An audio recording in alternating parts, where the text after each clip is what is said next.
really should be an easier way to change the batteries in this radio, but I don't think there is. I looked on YouTube, I couldn't find a channel, or I couldn't find a video that would show me how to do it, so I made my own after I took the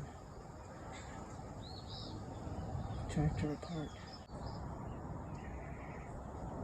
John Deere ground force, 2-speed plus reverse. How to change the batteries. First off, you have to take everything apart on here, and I'll show you how backwards it. I have not been able to find this on YouTube, how to do this. I figured it out myself. Anyway, there's the old batteries. I'm going to be replacing them. I'll be right back with you. Okay, I switched those batteries. I will say they were very hard to take out. The battery cover has to go back onto. Okay, I put this screw in here, and then underneath here there's going to be a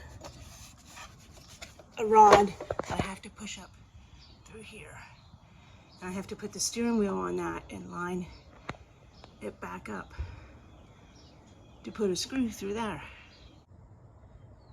I did use a pair of pliers to hold the nut on this side. I got it in. Got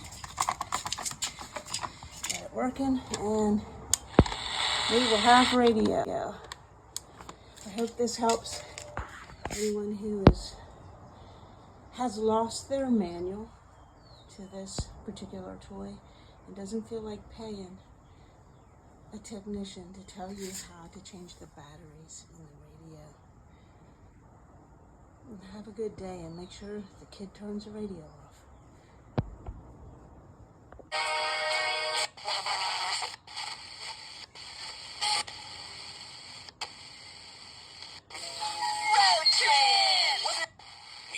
Lear is the precious metal leader that you can trust.